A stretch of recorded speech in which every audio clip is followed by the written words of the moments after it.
Iran ఎపిసోడ్లో Trump మరొక సంచలన నిర్ణయం తీసుకున్నారు. ట్రంప్ బెదిరింపులతో మిడిల్ ఈస్ట్లో మరొకసారి హై టెన్షన్ కనిపిస్తోంది. 60 రోజుల శాంతి గడువు ముగిసిన ఒప్పందం మాత్రం శూన్యం. వాషింగ్టన్లో ఎమర్జెన్సీ మీటింగ్ కోసం ఇప్పుడు అన్ని పనులు క్యాన్సిల్ చేసుకున్నాడు ట్రంప్. ఇరాన్ను బూడిద చేయాల్సిందే అంటూ ఇక ఫిక్స్ అయ్యాడంటూ కూడా తెలుస్తోంది. హర్మూజ్ను అమెరికా భూభాగంలో కలిపేందుకు ఏర్పాట్లు జరుగుతున్నాయి. ఇరాన్తో ఇక చర్చలే లేవంటూ ట్రంప్ చెప్తున్నాడు. ఇరాన్తో రద్దయిన అన్ని సమావేశాల గురించి కూడా ఇప్పుడు చర్చ జరుగుతోంది. ఇరాన్తో ఇక ముందు ఎలాంటి ప్లాన్స్ లేవని కూడా చెప్తున్నారు. పూర్తిగా రద్దయిపోయాయి. పూర్తి స్థాయిలో నావికా దిగ్బంధం కొనసాగుతుందని చెప్తున్నాడు. ఇంకా మరోవైపు హర్మూజ్లో అమెరికా బ్లాకేడ్ కంటిన్యూ అవుతుందని కూడా ట్రంప్ చెప్తున్నాడు. రాకపోకలు కొనసాగుతున్నాయి ఇప్పటికైతే, ఇక చర్చలు మాత్రం పూర్తిగా బంద్ అయిపోయాయని చెప్తూ దిగ్బంధనాన్ని మేము కొనసాగిస్తామంటున్నాడు. ఒకవేళ ఒమన్ కనుక ఈ విషయంలో అడ్డొస్తే ఆ దేశాన్ని కూడా తుడిచిపెట్టేస్తామంటున్నాడు. అమెరికా వైఖరి మారితేనే హర్మూజ్ తెరుస్తామంటూ ఇరాన్ హెచ్చరిస్తోంది. హర్మూజ్పై పట్టు తమదేనంటూ టెహ్రాన్ చెప్పడం మనం చూస్తూనే ఉన్నాం. ఇక్కడ చాలా కీలకమైనటువంటి పరిణామాలు. ఇక యుద్ధం సంగతి పక్కన పెట్టండి. యుద్ధం జరుగుతుందా లేదా, ఎలా జరుగుతుంది అనేది పక్కన పెడితే ఇక్కడ నిర్ణయాలు జరిగిపోతున్నాయి. యుద్ధానికి అనుగుణంగా నిర్ణయాలు జరగడం కాదు, నిర్ణయాలకు అనుగుణంగా యుద్ధం జరిగే పరిస్థితికి వచ్చింది. ఎందుకంటే హర్మూజ్ స్ట్రైట్ ఇక మాదే అని ట్రంప్ ప్రపంచానికి చెప్పే పరిస్థితి వచ్చింది. ఇరాన్తో ఇప్పుడు చర్చలు జరపడం లేదు, ఇక జరిపే ఉద్దేశం కూడా లేదు అని చెప్తున్నాడు. పూర్తి స్థాయిలో హర్మూజ్ స్ట్రైట్ మా కంట్రోల్లో ఉంది, మా బ్లాకేడ్లో ఉంది. ఒకవేళ ఇంకెవరైనా అడ్డొచ్చినా అది ఒమన్నే అయినా సరే మేము వాళ్ళను కూడా తుడిచిపెట్టేస్తాం, అవసరమైతే వాళ్ళతో కూడా యుద్ధం చేస్తాం అని ట్రంప్ చెప్పడం మరింత ఆందోళన కలిగిస్తుంది. ఎందుకంటే ఇన్ని రోజులుగా తమకు సపోర్ట్ చేసినటువంటి దేశాలను కూడా అవసరమైతే మేము తుడిచేస్తాం, అక్కడి నుంచి వాళ్ళ మీద దాడులు చేస్తామని చెప్పేసి ఇప్పుడు ట్రంప్ ప్రకటిస్తుండడం గందరగోళానికి దారితీస్తుంది. అంటే ట్రంప్ చేయి దాటిపోతుండడంతో ఇక యుద్ధం గురించి మాట్లాడలేక ఇలాంటి కబుర్లు చెప్తున్నాడా? ఈ ఎమర్జెన్సీ మీటింగ్స్ దేనికోసం? అండ్ రీసెంట్గా మనం వింటూ వస్తున్నాం కొన్ని టాక్టికల్ న్యూక్లియర్ వెపన్స్ని డెవలప్ చేసుకునే ఆలోచనలో యుఎస్ ఉంది అని. అంటే జనరల్గా న్యూక్లియర్ బాంబ్స్ అంటే మనం వింటాం దేశాలకు దేశాలు, రాష్ట్రాలకు రాష్ట్రాలే తుడిచిపెట్టుకుపోతాయి, కొన్ని వందల కిలోమీటర్లకు వరకు వీటి ఇంపాక్ట్ ఉంటుంది అని మనం మాట్లాడుకుంటూ ఉంటాం.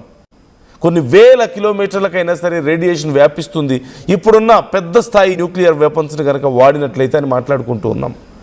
కానీ US is trying to develop some tactical nuclear weapons. అంటే అవసరానికి తగ్గట్లుగా చిన్న స్థాయిలో, కొద్ది స్థాయిలో నష్టాన్ని చేసేటువంటి న్యూక్లియర్ బాంబ్స్ని కూడా తయారు చేయడానికి యుఎస్ రెడీ అవుతుంది. అది ఇప్పుడు ఇరాన్ కోసమే అనేటువంటి చర్చ. మరోవైపు యుఎస్లోని కీలక అధికారులు, ప్రభుత్వంలో కీలకంగా ఉన్నటువంటి కొంతమంది ఇరాన్ మీద అణుబాంబు దాడి చేసే అవకాశం ఉంది, ట్రంప్ ఇప్పుడు ప్రయత్నాలు చేస్తున్నారు, ఆలోచనలో ఉన్నారు అంటూ కొన్ని లీకులు ఇవ్వడం కూడా ఇప్పుడు సంచలనంగా మారింది. అంటే సింపుల్గా చెప్పాలి అంటే he's trying to manipulate or manage the world that he's in winning position. Iran మీద నేను విన్ అయ్యే పరిస్థితుల్లో ఉన్నానని అందరినీ మ్యానిపులేట్ చేయడానికి ట్రై చేశాడు. ఇప్పుడు హర్మూజ్ స్ట్రైట్ నాదే, అసలు అమెరికాకు సంబంధించింది ఇప్పుడు అని చెప్తున్నాడు. ఇవన్నీ కుదరకపోతే, అంటే మాయ చేయడానికి కుదరకపోతే ఇక విధ్వంసం చేయడానికి ట్రంప్ రెడీ అవుతున్నాడు. Because he is not able to win the war in this particular way. ఇప్పుడు జరుగుతున్నట్లుగా ఈ యుద్ధంలో ఖచ్చితంగా గెలవలేని పరిస్థితి. He is not ready to continue the war and he is not ready to lose more. ఇప్పటికే ప్రపంచ దేశాల యొక్క నమ్మకాన్ని కోల్పోయాడు. కొన్ని లక్షల కోట్ల సంపద ఆవిరైపోయింది. ఇక కంటిన్యూ చేయలేని పరిస్థితి. ఇక ఇంతకు మించినటువంటి తలవంపులు తెచ్చుకోలేని పరిస్థితుల్లో ట్రంప్ ఉన్నాడు ప్రపంచ దేశాల ముందు. ఇప్పటికే అగ్రరాజ్యం అని ఇన్ని రోజులుగా డబ్బా కొట్టుకుంటున్న అమెరికా ఇంతేనా వాళ్ళ సత్తా అని ఇతర దేశాలు నవ్విపోయే స్థితికి పడిపోయింది. ఇరాన్ చేస్తున్నటువంటి అసిమెట్రిక్ వార్ఫేర్ ముందు అమెరికా అంత బలంగా నిలబడలేకపోయిందనేది అర్థమైపోయింది. సో ఇంతకు మించి తలవంపులు భరించలేక యుద్ధాన్ని ఇలాగే కొనసాగించలేక ఇక తాడో పేడో తేల్చుకునే స్థాయికి ఇప్పటి వరకు ప్రపంచ చరిత్రలో న్యూక్లియర్ వెపన్స్ యూజ్ చేసింది కేవలం అమెరికా మాత్రమే జపాన్ మీద. అది కూడా అప్పటి పరిస్థితులు వేరు.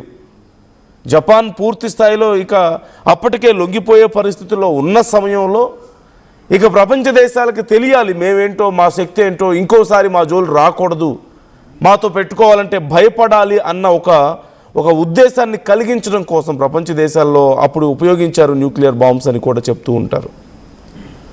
అది పక్కన పెడితే ఇప్పుడు మరొకసారి అలాంటి పరిస్థితినే, ఎందుకంటే తనకి అంటినటువంటి ఈ తాను పడుతున్నటువంటి ఈ తలవంపుల్ని పక్కకు నెట్టడం కోసం పరువు పోయింది ప్రపంచ దేశాల ముందు. తిరిగి మళ్ళీ గ్రిప్ పెంచుకోవాలి, ప్రపంచ దేశాల మీద అమెరికా ఆధిపత్యాన్ని నిలబెట్టుకోవాలంటే ఏదో ఒకటి పెద్ద స్థాయిలో చేసి తీరాలని చెప్పేసి అమెరికా ఆలోచిస్తున్నట్లుగా కనపడుతుంది. That's why they are thinking in this way. Maybe వాళ్ళు యూజ్ చేయొచ్చేమో ఈ న్యూక్లియర్ బాంబ్స్ని, న్యూక్లియర్ ఎనర్జీని ఈ యుద్ధంలో అతి త్వరలో. ఒకసారి ట్రంప్ చేసిన ట్వీట్ నేను మీకు చూపిస్తున్నాను చూడండి. ప్రజెంట్ సిచ్యువేషన్ ఏంటనేది మీకు అర్థమవుతుంది చూస్తే. There are no talks or conversations going on or scheduled with the Islamic Republic of Iran. The naval blockade remains in full force and effect. The Hormuz Strait is open and operating. All water mines have been removed or detonated. Thank you for your attention to this matter, President Donald J. Trump.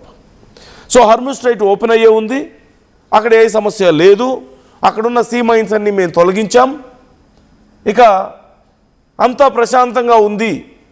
And there are no talks or conversations going on or scheduled.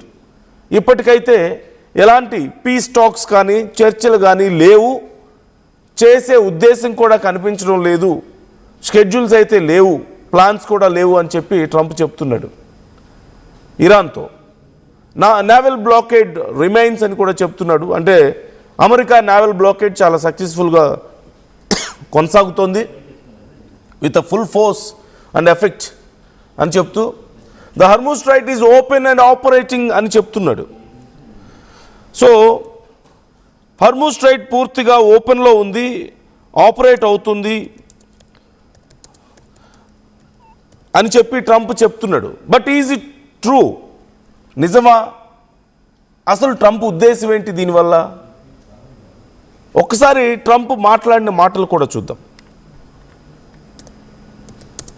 The Hormuz Strait, a territory of the United States.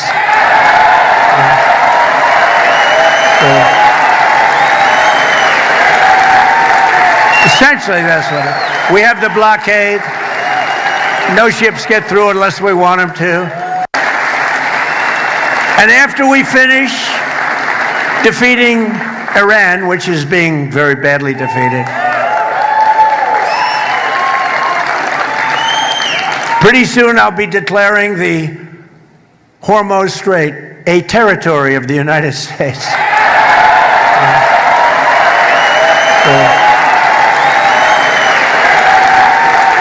Essentially, that's what it is. We have the blockade.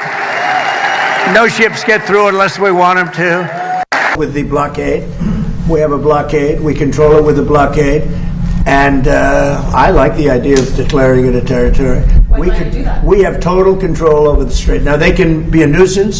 They can put a mine in the water, and people don't like having mines hit their billion-dollar ships, etc. But the blockade has been very effective. And, we're taking out, now maybe that will stop, or maybe it'll open up even further, but we're taking out millions of barrels of oil a week. If you look at the kind of numbers that we're doing, the strait is open. And the oil prices are coming down, and they will continue to come down unless we decide to do something far more drastic than we're doing. Iran is in big trouble. They have 300% inflation. The country is a mess, and the military is totally defeated. Thank you very much. With the blockade, we have a blockade. We control it with a blockade. And I like the idea of declaring it a territory. We have total control over the strait. Now, they can be a nuisance. They can put a mine in the water, and people don't like having mines hit their billion-dollar ships, etc. But the blockade has been very effective. And, So this is the situation.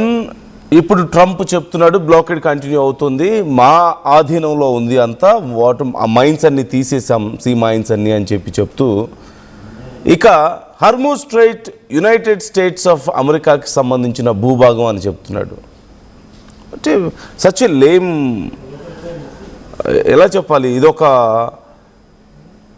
చాలా దారుణమైనటువంటి అబద్ధం, భయంకరమైనటువంటి అబద్ధం ఇది. ప్రపంచ దేశాల మొత్తాన్ని పిచ్చోలను చేసి నోటికొచ్చినట్లు మాట్లాడినా సరే, ఏది మాట్లాడినా ఎవరు చెప్పగలుగుతారు, ఎదురు చెప్పగలుగుతారు అనేటువంటి ఒక పరిస్థితి.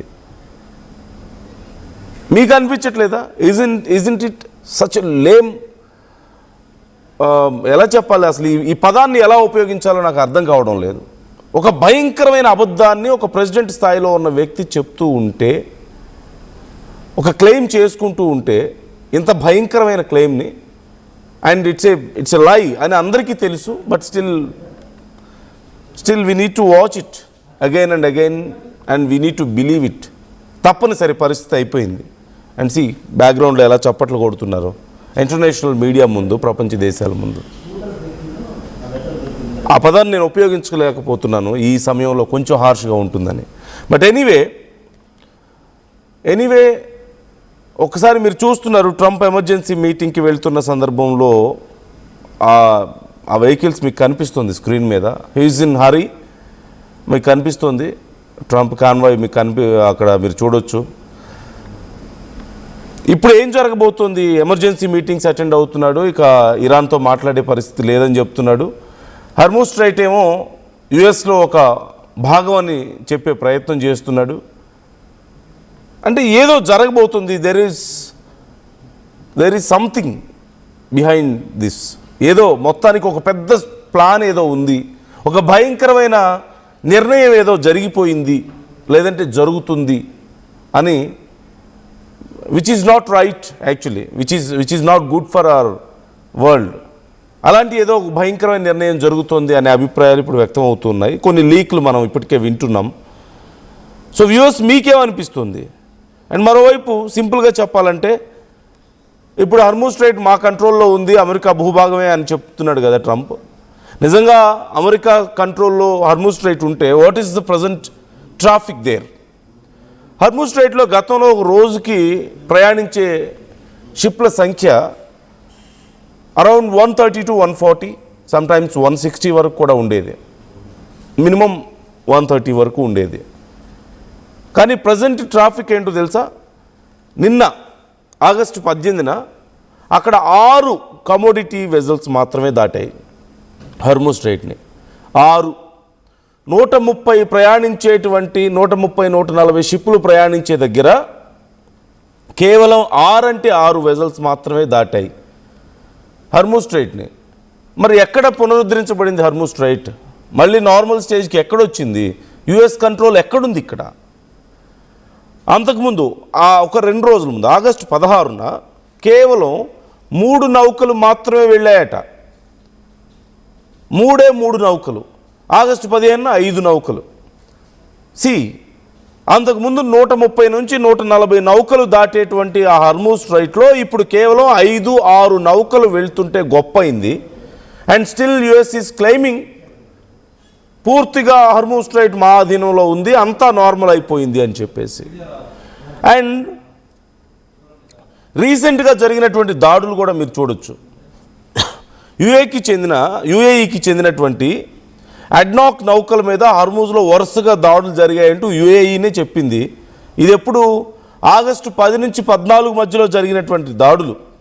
అడ్నాక్ ఈ నౌకలు దాడులకు గురయ్యాయంటూ యుఏఈ కన్ఫర్మ్ చేసింది. 3 నౌకల మీద దాడులు జరిగాయి. ఆగస్టు 14న యుఏఈ ఇరానే బాధ్యుడు దీనికంటూ ఒక ప్రకటన కూడా విడుదల చేసింది. అండ్ వీటితో పాటుగా లైబీరియా జెండాలతో ఉన్నటువంటి మినోన్ పైనీర్ అనేటువంటి డ్రై బల్క్ క్యారియర్ని ఒక ఇరాన్ దాడి చేసింది ఈ క్యారియర్ మీద అని కూడా ఇప్పటికే కొన్ని వార్తలు ఉన్నాయి. వీటితో పాటు ప్రొజెక్టైల్తో ఒక బల్క్ క్యారియర్ మీద దాడి జరిగింది అని చెప్తున్నారు. ఇన్ లాస్ట్ 1 వీక్ నేను చెప్తుంది. అండ్ ఆగస్టు 18న, ఆగస్టు 18న అంటే నిన్న 2 బ్యాలిస్టిక్ మిసైల్స్ కూడా అక్కడ ప్రయోగం జరిగింది, ఒక బల్క్ క్యారియర్లో ఇంజిన్ రూమ్ దెబ్బతింది, చీఫ్ ఇంజనీర్ మరణించాడు అంటూ ఈవెన్ వాల్ స్ట్రీట్లో వచ్చినటువంటి నివేదిక ఇది.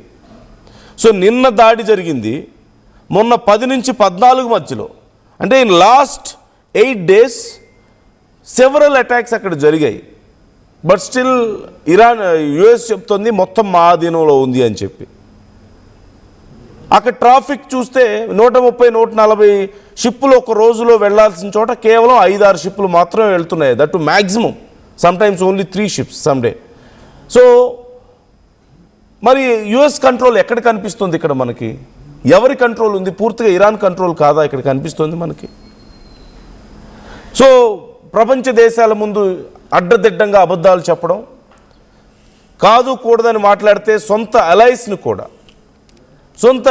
కూడా మీతో యుద్ధం చేస్తాం, మిమ్మల్ని నాశనం చేస్తామని బెదిరించడం మనకు కనిపిస్తుంది. ఈవెన్ ఒమన్, నిన్న మొన్నటి వరకు యుఎస్కి సపోర్ట్గా ఉన్న ఒమన్ని ఇప్పుడు అమెరికా బెదిరించే పరిస్థితికి వచ్చింది, మీ మీద దాడులు చేస్తామని చెప్పేసి. Because Oman is trying for an agreement with Iran Hormuz straight విషయంలో. సో మొత్తం మీద వెరీ అన్ప్రెడిక్టబుల్ సిచ్యువేషన్ మనకు కనిపిస్తుంది.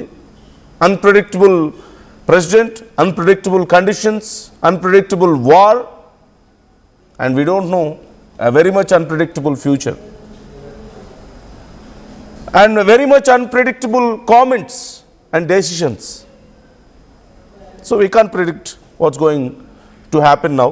So try to comment your opinions, viewers. మీకేం అనిపిస్తుంది ఈ సిచ్యువేషన్ చూస్తుంటే? కామెంట్ చేయండి, మీ అభిప్రాయాలని మాతో షేర్ చేసుకోండి.